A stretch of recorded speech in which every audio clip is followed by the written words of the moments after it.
Assalamualaikum warahmatullahi wabarakatuh. Jadi di sini kita akan membahas tentang akuntansi perusahaan dagang. Di sini menampilkan slide untuk nama-nama anggotanya. Sebelumnya izinkan saya untuk memperkenalkan diri terlebih dahulu. Nama saya Nazoli Fedavita Ramadhani, NPM 240130100336. Saya akan menjelaskan pengertian dari perusahaan dagang. Perusahaan dagang adalah perusahaan yang membeli dan menjual barang dagangan tanpa mengubah bentuknya, dengan tujuan untuk mendapatkan keuntungan. Perusahaan dagang membeli barang dari produsen atau distributor dengan harga yang lebih rendah, kemudian menjualnya kembali ke konsumen dengan harga yang lebih tinggi. Um, Keuntungan yang didapatkan perusahaan dagang adalah selisih antara harga jual dengan harga pokok penjualan. Perusahaan dagang merupakan komponen penting dalam industri perdagangan dan konsumsi karena menyalurkan barang dari produsen ke tangan konsumen. Nah, yang selanjutnya ada karakteristik perusahaan dagang. Yang pertama yaitu transaksi jual beli barang. Dagangan merupakan aktivitas utama perusahaan. Nah, yang maksudnya adalah perusahaan dagang berorientasi pada penjualan dan transaksi jual beli barang dagangan merupakan aktivitas utamanya. Lalu yang kedua, perusahaan lazimnya memiliki persediaan barang dagangan.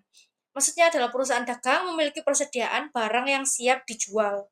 Lalu yang ketiga, terdapat biaya yang terkait langsung dengan pendapatan, yaitu antara biaya untuk pembelian barang dagangan dan pendapatan dari penjualan barang dagangan. Yang dimaksud adalah perusahaan dagang memiliki biaya yang terkait langsung dengan pendapatan seperti biaya untuk pembelian barang dagangan dan pendapatan dari penjualan barang dagangan. Seperti itu. Selanjutnya adalah contoh perusahaan dagang. Nah, setelah mengetahui pengertian dan karakteristik perusahaan dagang, kini kita mendapat gambaran tentang wujud perusahaan dagang. Jadi beberapa contoh perusahaan dagang adalah toko kelontong, supermarket, swalayan, dan toko alat tulis. Sedangkan untuk nama pemainnya adalah sebagai berikut. Yang pertama ada PT Sumber Alvaria Trijaya Tbk, atau biasa yang kalian ketahui seperti Alfamaret, Alfamidi, dan Alfa Express. Yang kedua ada PT Hero Supermarket Tbk atau Hero Supermarket. Yang ketiga ada PT Gramedia Asri Media atau toko buku Gramedia. Yang keempat ada PTS Hardware Indonesia atau toko perlengkapan rumah tangga. Nah, yang selanjutnya adalah akun-akun perusahaan dagang. Yang pertama ada akun pembelian. Jadi, akun pembelian ini digunakan untuk mencatat pembelian barang dagangan. Tetapi walaupun namanya akun pembelian, tidak semua pembelian itu dicatat di sini karena yang dicatat itu hanya pembelian yang berupa barang saja. Yang kedua ada akun potongan pembelian. Jadi akun potongan pembelian ini digunakan untuk mencatat diskon atau potongan harga yang diterima oleh pihak pembeli dari produsen karena telah membayar dengan uang tunai. Yang ketiga ada akun retur pembelian. Jadi akun retur pembelian ini digunakan untuk mencatat barang yang sudah dibeli dari produsen namun dikembalikan karena ada ketidaksesuaian pesanan atau kondisi barang yang tidak baik atau cacat dan sebagainya. Yang keempat ada akun beban angkut pembelian. Jadi akun beban angkut pembelian ini digunakan untuk mencatat semua beban yang dikeluarkan oleh perusahaan dagang untuk mendistribusikan barang-barang dagangan hingga sampai ke tangan konsumen.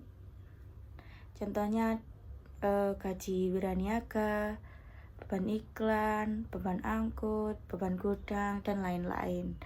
Yang kelima ada akun penjualan. Jadi akun penjualan ini digunakan untuk mencatat segala kegiatan penjualan barang dagangan perusahaan kepada konsumen atau perantara. penjualan perusahaan selain penjualan barang dagangan tidak dimasukkan ke dalam akun ini, seperti penjualan aset, jasa, dan lain-lain. Saya Salisa Fitria dengan NPM akhir 067.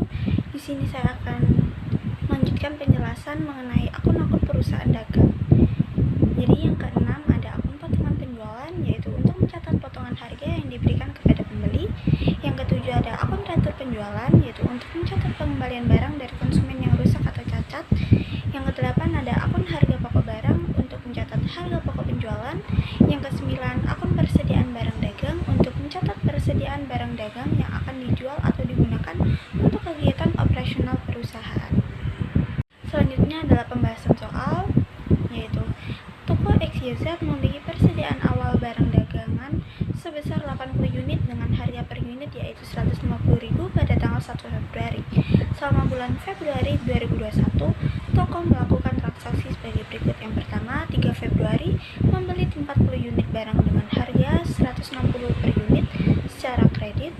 10 Februari menjual 50 unit barang dengan harga 250 per unit secara tunai. Yang 18 Februari membeli 30 unit barang dengan harga 170 per unit secara tunai. Yang terakhir 22 Februari menjual 60 unit barang dengan harga 240 per unit secara kredit. Jadi buatlah jurnal dengan metode persediaan perpetual dan periodik untuk transaksi. Saya Mevia Ainur Rohmah dengan NPM akhir 307. Di sini saya akan membahas tentang contoh ayat jurnal, perpetual, dan periodik. Untuk metode perpetual sendiri, setiap transaksi pembelian atau penjualan dicatat langsung dalam akun persediaan. Di tanggal 3, kenapa bisa dapat 6.400.000? Dikarenakan membeli 40 unit dengan harga 160 per unit.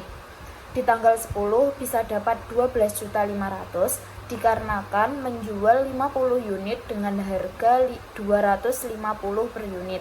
Dan bisa dapat 7.500.000 dikarenakan mengeluarkan persediaan untuk penjualan 50 unit dikali 150 per unit.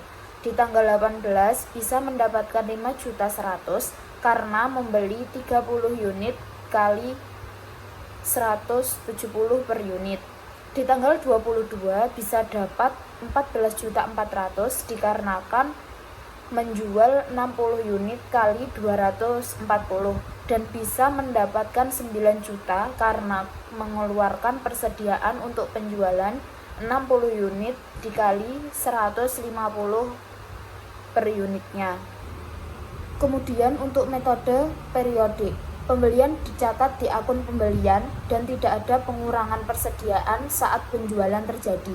Harga pokok penjualan dihitung pada akhir periode.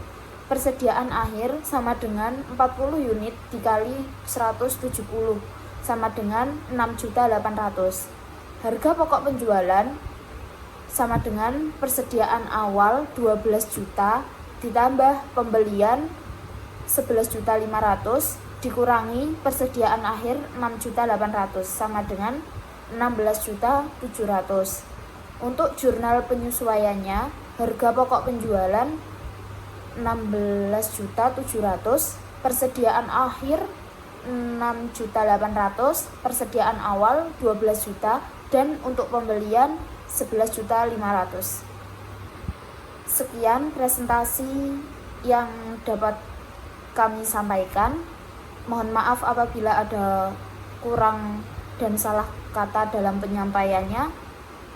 Terima kasih. Wassalamualaikum warahmatullahi wabarakatuh.